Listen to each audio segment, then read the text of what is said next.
Hello dear friends, let us start with solution of your NEET PST 3. First question જોઈએ આપણે. T is equal to 10 raised to 3 kelvin તાપમાને રહેલા એક ઉષ્મા સ્ત્રોતને બીજા T is equal to 10 raised to 2 kelvin તાપમાને રહેલા ઉષ્મા સંગ્રાહક સાથે 1 મીટર જાડા કોપરના ચોસલા વડે જોડવામાં આવેલ છે. કોપરની ઉષ્મા વાહકતા 0.1 હોય તો સ્થિત સ્થિતિમાં સ્થાયી ઉષ્મા અવસ્થામાં તેમાંથી પસાર થતું ઉર્જા ફ્લક્સ કેટલું હશે? ઇંગ્લિશ મીડિયમ માટે heat source at T is equal to 10 raised to 3 Kelvin અને second T is equal to 10 raised to 2 Kelvin છે by a copper slab which is 1 meter thick given that the thermal conductivity આટલી આપી છે. Energy flux through it in steady state. તો energy ફ્લક્સની તમને idea છે કે એનર્જી પાસ પર યુનિટ એરિયા ઇન પર યુનિટ ટાઈમ, રાઈટ? તો બેઝિકલી તમે એના ઇક્વેશનથી અવેર હોવા જોઈએ. અહીંયા એની ફિગર આવી રીતની ડ્રો કરવા જાઓ તો સપોઝ આ 10 raised to 3 કેલ્વિન તાપમાને છે આપણું ઉર્જા સ્ત્રોત. આવી રીતનું 1 મીટર થીક આપણે એક ચોસલું લઈ લઈએ છીએ અને આ 10 raised to 2 કેલ્વિન તાપમાને એક સંગ્રાહક રહેલું છે. ઓકે, તો આનો આપણે ઇક્વેશન બેઝિકલી જોવા જઈએ તો તમે આવું ઇક્વેશન સમજી ગયા છો. પહેલાં current pass through dq by dt is equal to k into a upon L અને ઇન્ટુ આપણે લખી શકીએ delta T. Delta capital T that means temperature difference. તો હવે અહીં આપણે જોવા જઈએ તો તમને એને આ dq by dt that means energy per unit time અને પર યુનિટ એરિયા માટે મારે આમ લખવું પડે dq અપોન a dt અને આપણે એનર્જી ફ્લક્સ કહી દઈશું, right? That is our energy flux. અને energy flux is equal to હવે જો તમે અહીંથી ચેક કરવા જાઓ તો શું આવ્યું હવે કે ડેલ્ટા ટી અપોન એલ. કે તમે જોશો તો કે કેટલો આપ્યો છે આપણને? આપ્યો છે તો કે ભાઈ 0.1. ડેલ્ટા ટી આ 1000 થયું ને 100 થયું તો 1000 માઇનસ 100 એટલે 900 આવ્યું અને અપોન એલ તો એ 1 મીટર છે. સો દેટ મીન્સ કે આ 90 વોટ પર મીટર સ્ક્વેર એવો ઓપ્શન એ છે. તો એ તમારો કરેક્ટ આન્સર થઈ ગયો. ઓકે, નેક્સ્ટ ક્વેશ્ચનમાં આગળ વધીએ. Ice at minus 20 degrees Celsius as added to 50 gram of water at 40 degrees Celsius. When the temperature of the mixture reaches 0 degrees Celsius, it is found that 20 gram of ice is still unmelted. The amount of ice added to the water was close to. Specific heat of water is equal to 4.2 joule or something specific heat of ice ને heat of fusion of water ને બધું આપ્યું છે. Gujarati medium માટે 40 degree Celsius તાપમાને રહેલા 50 ગ્રામ પાણીમાં -20 degree Celsius પર રહેલો બરફ ઉમેરવામાં આવે છે. આ મિશ્રણ જ્યારે 0 ડિગ્રી સેલ્સિયસ પર પહોંચે છે ત્યારે એવું જોવા મળે છે કે હજી 20 ગ્રામ બરફ ઓગળ્યા વગરનો જ છે. ઓગળ્યા વગરનો જ છે 20 ગ્રામ. એ ઇમ્પોર્ટન્ટ લાઇન છે. It is found that 20 gram of ice is still unmelted. પછી આપણને શું કીધું છે? પાણીમાં ઉમેરવામાં આવેલા બરફનો જથ્થો ખાલી જગ્યાની રિજેક્શન સપોઝ m ગ્રામ હશે, આપણે ગ્રામમાં આન્સર આપવાનો છે, રાઈટ? બટ પહેલાં એક વસ્તુ ક્લિયર છે કે જે વોટર જે છે એ 40 ડિગ્રી સેલ્સિયસ છે એ 0 ડિગ્રી સેલ્સિયસ આવશે. દેટ મીન્સ એનું ચેન્જ ઇન ટેમ્પરેચર થશે, રાઈટ? 40 ડિગ્રી સેલ્સિયસ પરના 50 ગ્રામ પાણીમાં આટલો ઉમેરવામાં આવે ત્યારે આ મિશ્રણ 0 ડિગ્રી સેલ્સિયસ નજીક પહોંચે છે. જો 50 gram of water at 40 degrees Celsius when the temperature of the mixture reaches 0 degrees Celsius. That means water માટે જોવા જઈએ તો change in temperature છે એટલે ms delta theta or delta t. So mass જોવા જઈએ તો 50 gram. So that means heat lost by water આવી રીતનું લખી શકું ખાલી આમ ક્લેરિફિકેશન માટે. heat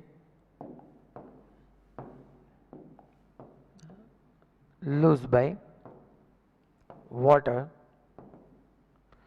is equal to heat gained by ice.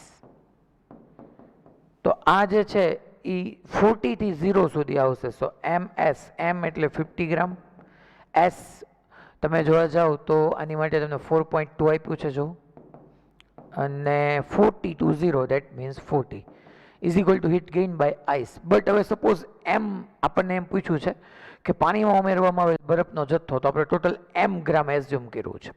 But A m ગ્રામમાં આપણે જોવા જઈએ તો તમને અહીંયા ક્લિયરલી કીધેલું છે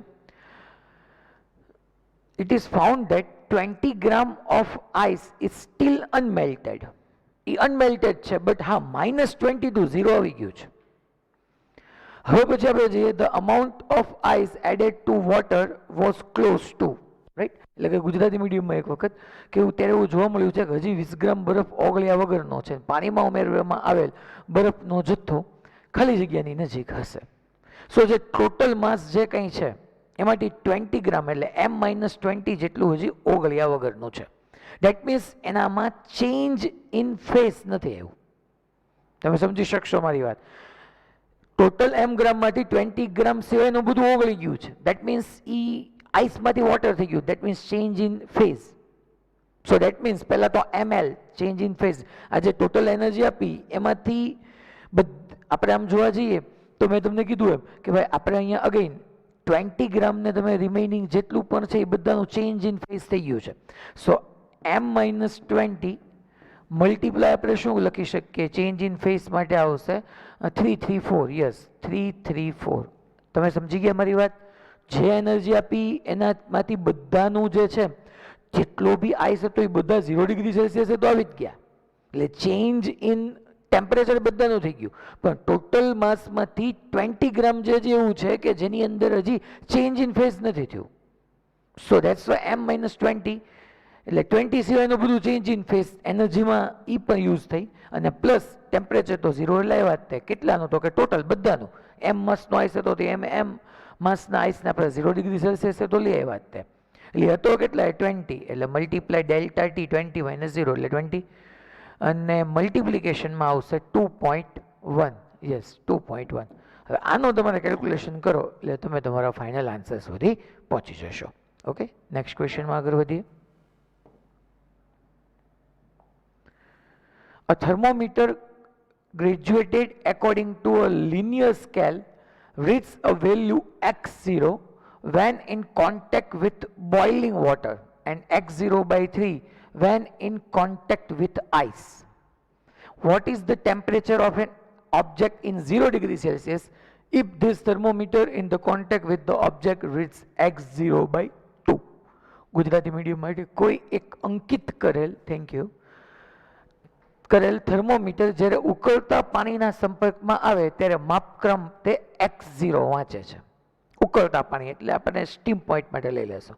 બરફમાં આવે આઈસ પોઈન્ટની આપણે વાત કરીએ છીએ x0/3. પદાર્થના સંપર્કમાં આવે ત્યારે x0/2. ઓકે, તો પદાર્થનું તાપમાન ડિગ્રી સેલ્સિયસમાં કેટલું હશે? આમાં તમે છોકરાઓ એક ઓલો રૂલથી તમે આવે છો, થર્મોમેટ્રિક સ્કેલ આઈડેન્ટિટીનો યુઝ કરી નખાય. TSI thermometric scale identity. Equation શું કહે છે કે ભાઈ ટેમ્પરેચર રીડિંગ તમે લઈ લો, temperature reading minus ice point upon steam point minus ice point is equal to આપણે લખી શકીએ constant for all given temperature scale. તો અહીંયા પહેલાં આપણને જે આપ્યું છે એના માટે આપણે ટેમ્પરેચર રીડ તો જો ત્યારે થર્મોમીટર x0/2 વાંચન કરે છે પદાર્થના સંપર્ક, તો ટેમ્પરેચર રીડની જગ્યાએ x0/2. આઈસ પોઈન્ટ બરફ માટે જુઓ તમે x0/3. અગેન સ્ટીમ પોઈન્ટ જુઓ તમે x0 minus x0/3 is equal to સેલ્સિયસમાં આવ્યા જઈએ તો સપોઝ એ x ડિગ્રી સેલ્સિયસનું મેઝરમેન્ટ કરે છે, ટેમ્પરેચર રીડિંગ x છે, આઈસ પોઈન્ટ 0 આવશે, આ 100 આવશે અને -0 આવશે. ચાલો હવે અહીંયા કેલ્ક્યુલેશન કરીએ તો 3x0 - 2x0 ડેટ મીન્સ કે x0 આવવાનું છે, x0/6 લખાશે, 3x0 - 2x0 upon 6. અહીંથી તમે ચેક કરશો તો 3x0 - x0 date means 2x0 આવશે અપોન 3 આવવાનું છે, is equal two x upon 100 આવવાનું છે. x0 તમને અહીંથી કટ થઈ જશે, 3 ઉપર વ્યૂ જશે, મલ્ટિપ્લિકેશનમાં ડિવાઈડ બાય 6/2 આવશે, અને આ જે છે એ 100 અહીંયા આવી જશે. સો દેટ મીન્સ એ x થઈ જશે. સો 3 × 2 and 2 × 4 100 ડિવાઈડ બાય 4 એટલે 25 degree Celsius. B that is your correct answer. Okay, next ક્વેશ્ચનમાં આગળ વધીએ. Which of the following is FM versus T graph for a perfectly black body? FM is the frequency of radiation with maximum intensity and T is the absolute temperature. Gujarati medium માટે સંપૂર્ણ કાળા પદાર્થ માટે FM versus T નો કયો આલેખ સાચો છે?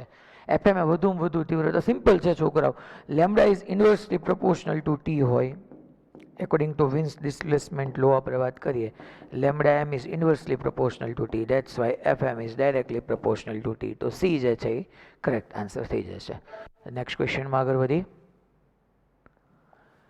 An inductor resistance battery circuit is switched on at t is equal to 0. If the EMF of battery is E, find the charge which passes through the battery in one time constant tau is. Inductor અવરોધ અને battery ધરાવતા એક પરિપથમાં રહેલ switch t બરાબર 0 સમયે જોડતા પરિપથ કાર્યરત થાય છે. જો બેટરીનું EMF E હોય તો એક સમય અચળાંક ટોમાં બેટરી દ્વારા પસાર થતો વિદ્યુત ભાર.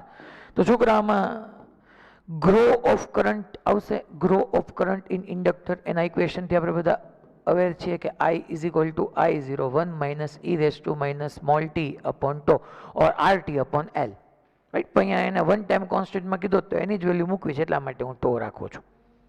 તો હવે આપણે અહીંયા ચેક કરવા જઈએ તો હવે આપણે જોઈએ તો I છે, આના ઉપરથી આપણને શું ફાઇન્ડ કરવાનું કીધું? બેટરી દ્વારા પસાર થતો વિદ્યુત ભાર ફાઇન્ડ કરવાનું કીધું. તો છોકરાઓ આપણે ઇક્વેશનથી આવે છે કે કરંટ આપ્યું હોય અને આપણને ચાર્જ ફાઇન્ડ કરવાનું કીધું તો Q is equal two integration શું કરી નાખીએ આપણે IT.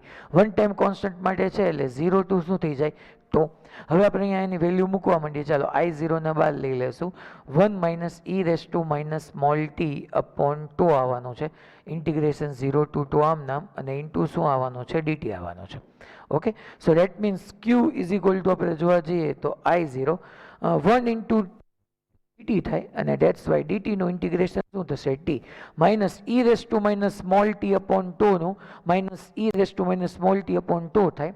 હવે minus small t upon tau નું ડિફરન્શિએશન કરવા જાવ તો t નું 1 થઈ જાય, બાકી પાર્ટ આમ નામ રેની ડિનોમિનેટરમાં આવે. સો માઇનસ 1 અપોન ટો આવશે.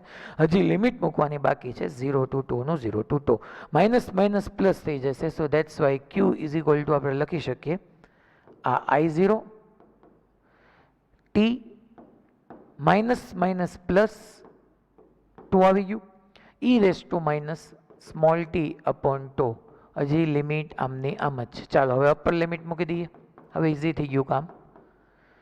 અહીંયા આપણે સ્મોલ ટી પહેલાં સ્મોલ ટીની જગ્યાએ મૂકીએ તો સ્મોલ ટીની જગ્યાએ ટો આવશે એટલે ટો પ્લસ અહીંયા સ્મોલ ટીની જગ્યાએ ટો મૂકશો તો ટો ટો કેન્સલ થઈ જશે. સો ટો અપોન ઈ કહી દઉં, માઇનસ 1 અહીં આવી જાય. માઇનસ ટીની જગ્યાએ 0, અગેન માઇનસ ટીની જગ્યાએ 0, ઈ રેસ ટુ 0 1 થઈ જશે. સો ટો આવશે. સો ટો ટો કેન્સલ થઈ ગયા. સો Q is equal two I0 into toe upon E. સો આવો ઓપ્શન સી મને દેખાઈ રહ્યો છે. તો સી તમારો કરેક્ટ આન્સર થઈ જશે. ઓકે, નેક્સ્ટ ક્વેશ્ચનમાં આગળ વધીએ. A bar magnet is release from rest along the axis of a very long vertical copper tube. After some time the magnet, એક ખૂબ જ લાંબી સિરોલમ કોપર ટ્યુબમાં એક ગજિયા ચુંબકને સ્થિર સ્થિતિમાંથી મુક્ત કરવામાં આવ્યો છે. થોડા સમય બાદ ચુંબક, થોડા સમય બાદ, after some time important word છે. આવી રીતની આપણે એક વર્ટિકલ કોપર ટ્યુબ લઈ લઈએ, આ એની એક્સિસ આપણે લઈ લઈએ અને અહીંયા આપણે આવી રીતનો એક મેગ્નેટની વાત એ લોકો કરે છે, રાઈટ. અ બાર મેગ્નેટ. તો જો આવી રીતનું આપણે એક મેગ્નેટ રાખીએ છીએ NNS.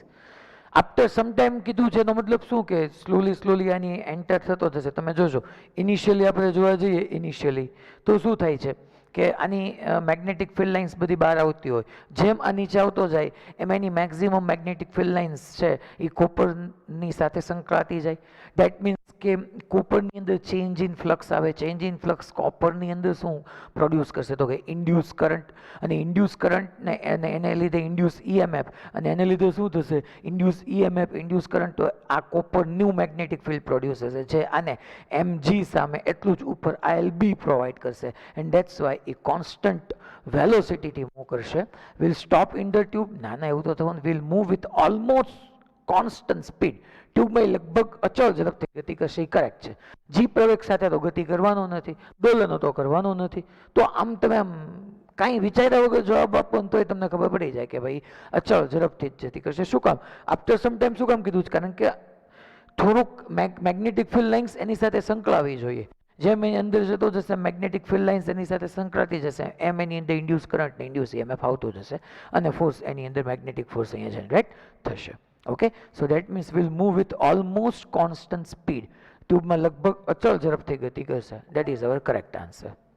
નેક્સ્ટ ક્વેશ્ચનમાં આગળ વધી.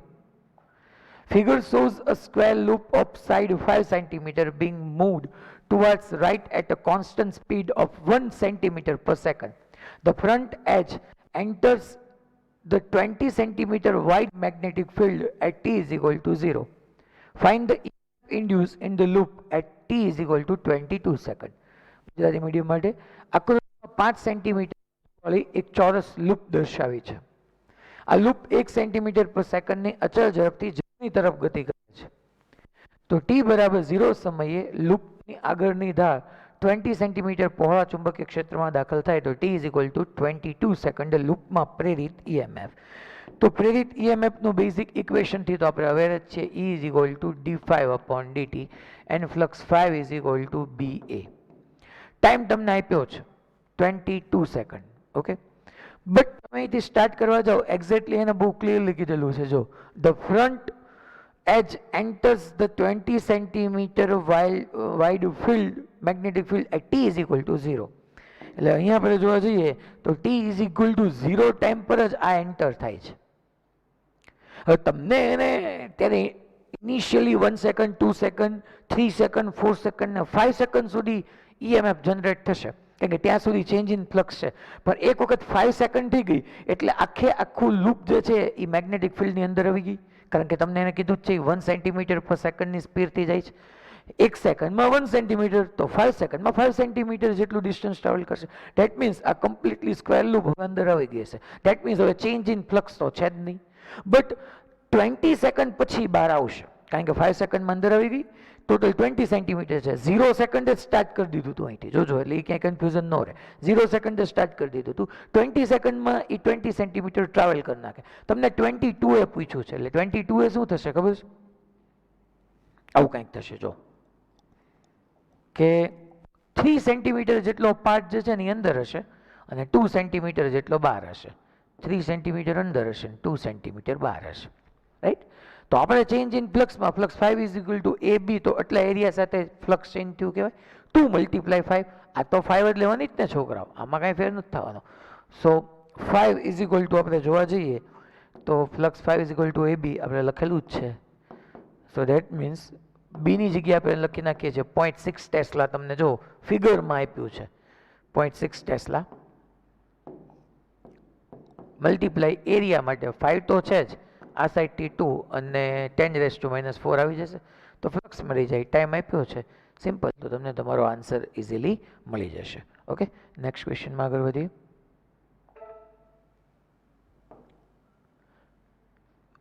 હવે અહીંયા એક પાછું તમને હજી એક આપી દઉં એટલે હિન્ટ કે 22 સેકન્ડ જોવા જઈએ તો આપણને 22 સેકન્ડે કીધું છે. રાઈટ? એટલે એ એક તમને અહીંયા આઈડિયા આપી જ દઉં કારણ કે એ વહી ગઈ સ્લાઇડ સોલ્વ થયેલી. જો t is equal two 22 second એટલે આપણે એવું કીધું અહીંયા છોકરાઓ કે ભાઈ આ જે છે એ અહીંયા ક્યાંક આવી ગયું.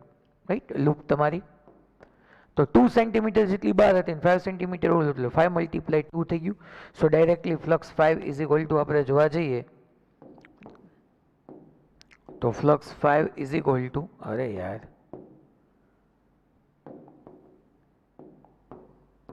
B હતું આપણું 0.6 મલ્ટીપ્લાય A, મેં તમને કીધું એમ કે 5 × 2 મલ્ટીપ્લાય આપણે લખી નાખીએ છીએ 10⁻⁴. ઓકે, સો 0.6 × 5 એટલે આપણે શું લખી નાખીએ 3 અને કારણ કે 6/10 એટલે 3 થઈ જશે.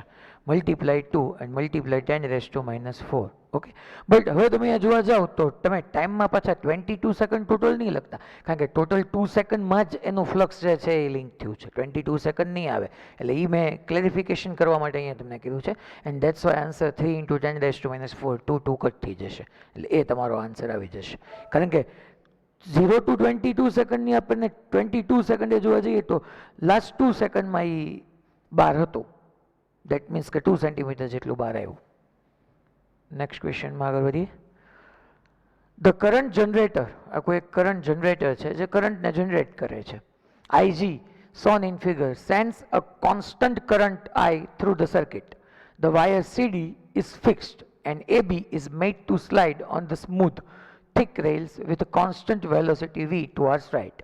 Each of these wires has resistance R. Find the current through the wire CD is. Current through the wire CD is. આમાંથી પાસ થતો આપણે કરંટ કહેવાનો છે. ઓકે, સો હવે આને અકોર્ડિંગ આપણે જો ગુજરાતી રીડ કરી નાખીએ. આકૃતિમાં દર્શાવેલ પ્રવાહ ઉત્પાદક IG પરિપથમાં અચળ પ્રવાહ પૂરો પાડે છે. CD તાર ફિક્સ છે અને AB તાર લીસા અને પાત્રા રેલ પર અચળ વેગ V સાથે ગતિ કરે છે. એટલે AB CD તાર ફિક્સ છે અને AB તાર V જેટલી ઝડપથી AB તાર લીસા અને પાત્રા રેલ પર અચળ વેગ V સાથે જમણી તરફ. AB અને CD આ બંને તારનો સ્વતંત્ર અવરોધ R છે. એટલે આનો અવરોધ આપણે R કહી દઈએ, આનો અવરોધ આપણે R કહી દઈએ. રાઈટ. હવે એમ કહે છે કે તો તાર CD માંથી પસાર થતો પ્રવાહ એટલે અહીંથી આપણે આમ કરંટની ડિરેક્શન જોઈએ તો અહીંથી આમ જ જવાનો છે કરંટ. રાઈટ. હવે આ તો અહીંયા શું થવાનું તો કે આને લીધે આમ જાય છે એટલે અગેઇન મેં કીધું એમ તમને કે આમ જોઈએ તો હાઈ પોટેન્શિયલ થયું. Right. Right hand palm rule શીખવાડી ચૂક્યો છું કે જે ડિરેક્શનમાં વેલોસિટી ડિરેક્શનમાં થંબ, મેગ્નેટિક ફિલ્ડની ડિરેક્શનની અંદર ફિંગર, તો પામ જે છે એ તમને હાઈ પોટેન્શિયલ આપે. એટલે આ હાઈ પોટેન્શિયલ થઈ ગયું ને આ લો પોટેન્શિયલ થઈ ગયું. સીડીમાંથી પાસ થતો આપણે કરંટ જોતો છે. રાઈટ. તો અહીંથી આપણે જોવા જઈએ તો અહીંથી કરંટ અહીંથી આમ જાય છે એટલે પોઝિટિવ થઈ ગયું, આ નેગેટિવ થઈ ગયું. રાઈટ. હવે આપણે અહીંથી આમ એક વસ્તુનો વિચાર કરીએ તો તમે સીડીમાંથી પાસ થતો આપણે કરંટ જોતો છે તો આખી આ સર્કિટનો આપણે વિચાર કરવા જઈએ તો એમાં આર ને આર બે સિરીઝમાં આવી જશે અને બે બેટરી એકબીજા સાથે જુઓ તમે કઈ કન્ડિશન આવશે, એડિટિવ આવશે કે સબટ્રેક્ટિવ આવશે? તો કે ભાઈ એકના પોઝિટિવ એ બીજાના તમે જુઓ નેગેટિવ સાથે છે. એટલે કે ડેટ મીન્સ અહીંથી કરંટ એન્ટર થયો એટલે આવી રીતના હોય તમે આનાથી અવેર છો કે ભાઈ આવી રીતનું હશે નેગેટિવ પોઝિટિવ તો આપણે એને શું કરશું હવે તો કે ભાઈ આપણે આવ્યું હશે તો એને એડિટિવ કોમ્બિનેશન કહેશું. અને બાકી જોવા જઈએ હવે અહીંથી આપણે આમ જોવા જઈએ તો અહીંથી એન્ટર થાય છે, આ પોઝિટિવ થયો નેગેટિવ થયો. રાઈટ. તમારે ચેક આમ કરવાનું છે. અહીંથી તમને પહેલાં એડિટિવ જ દેખાશે, E1 અને E2 હોય તો E1 + E2 કરીએ. બટ અહીંયા આપણે જોવા જઈએ હવે તો અહીંથી તમે જોવા જાઓ તો આ પોઝિટિવ ટુ નેગેટિવ, આપણે એબીની વાત નથી કરતા, આપણે અહીંથી જોઈએ તો આની માટે આ પોઝિટિવ ના નેગેટિવ. સો ધેટ મીન્સ કે અહીંથી કરંટ આ જે છે એ આમ જવાનું છે એટલે આમ ફ્લો થવાનો છે.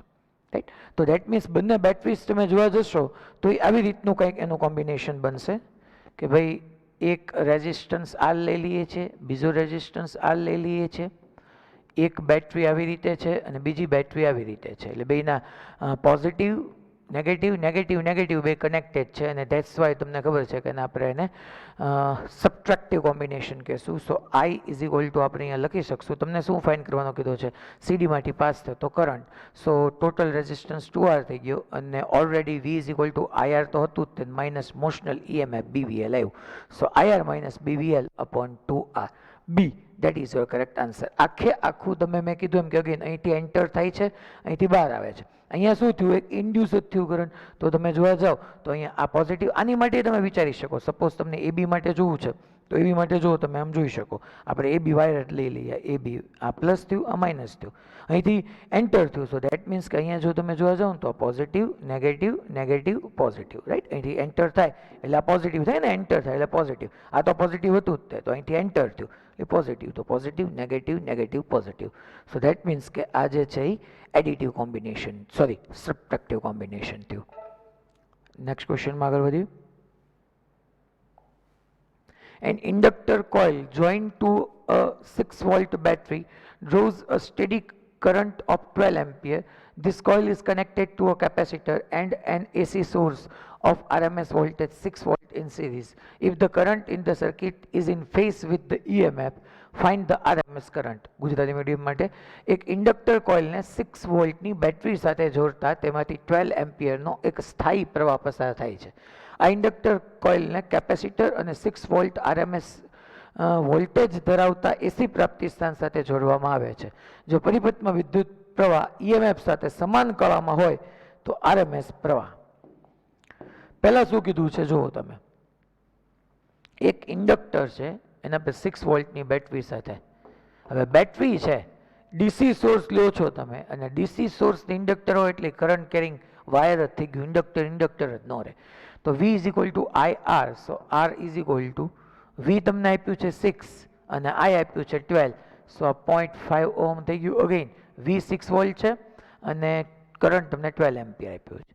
પછી શું કહે છે કે આ ઇન્ડક્ટર કોઇલના કેપેસિટર અને 6 વોલ્ટ, એટલે દેટ મીન્સ કે હવે આમ છે આ કેપેસિટર CL અને 6 વોલ્ટ RMS વોલ્ટેજ, એટલે આમ થઈ ગયું. તો 6 વોલ્ટ RMS વોલ્ટેજના એસી પ્રાપ્તિ સ્થાન સાથે જોડવામાં આવે. હવે આની અંદર તમને ખબર છે કે ઇન્ડક્ટર હશે તો π/2 અને કેપેસિટરના π/2 ને લીધે નેટ ફેઝ ડિફરન્સ 0 થઈ જશે. આજનો તમને આઈડિયા છે. તો દેટ મીન્સ કે નેટ ફેઝ ડિફરન્સ બેનો જોવા જશો તો 0 થઈ જશે. સો દેટ મીન્સ કે આનો ઇમ્પિડન્સ જ ન આવે. દેટ મીન્સ આમાં ઇમ્પિડન્સ ઇઝ એનું રેઝિસ્ટન્સ થયું. દેટ મીન્સ રેઝિસ્ટન્સ જ લેવાનો આવશે, ઇમ્પિડન્સ નહીં આવે અહીંયા. સો દેટ મીન્સ કે IRMS is equal two V is equal two IR. IRMS is equal two VRMS upon Z, but Z E R જ છે. સો દેટ મીન્સ VRMS તમને કીધું છે 6 અને R છે 0.5 એટલે 1/2. So that means 12 ampere. That is your correct answer. Okay. Next question માં આગળ વધીએ. Find the time required for a 50 hertz alternating current to change its value from 0 to RMS value. હવે 0 ને એને લીધું છે. So that means આપણે equation આ લખવું પડે, I is equal to I0 sin omega t. RMS સુધી લઈ જવો છે, IRMS એટલે I0 by root 2 is equal to I0 sin omega એટલે 2 pi f into t. I0 cut થઈ ગયા. sin 2 pi f t બરાબર 1/√2 થાય તો 2 pi f t is equal to આપણે લખી શકીએ અહીંયા sin 2 pi f t is equal to આપણે શું કીધું 1/√2. સો 2 pi f t is equal to cos 40 sin 45 તમને ખબર છે કે 1/√2 થાય. સો that means pi by 4, pi cut તમને શું કીધું છે t. f તમને આપ્યું છે 50, સો 50 મલ્ટીપ્લાય 2 100, 100 મલ્ટીપ્લાય 4 400, 1/400 કરશો આન્સર મળી જશે. નેક્સ્ટ ક્વેશ્ચનમાં આગળ વધીએ. The voltage and current in a series AC circuit is given by V is equal to V0 cos omega t, I is equal to I0 sin omega t. What is the power dissipated in the circuit? શ્રેણી AC પરિપથમાં voltage અને પ્રવાહ 100 તો પરિપથમાં power વ્યય. તો simple P is equal to આપણે છોકરાઓ VRMS IRMS cos 5 જોવા જાઓ તો તમને ફેઝ જો cos અને sin ને અકોર્ડિંગ આમ નામ તમને π/2 નો જોવા મળે છે. સો cos π/2 0 થાય તો P is equal to 0 joule. C that is your correct answer. Okay. Next ક્વેશ્ચનમાં આગળ વધીએ. Okay, thank you.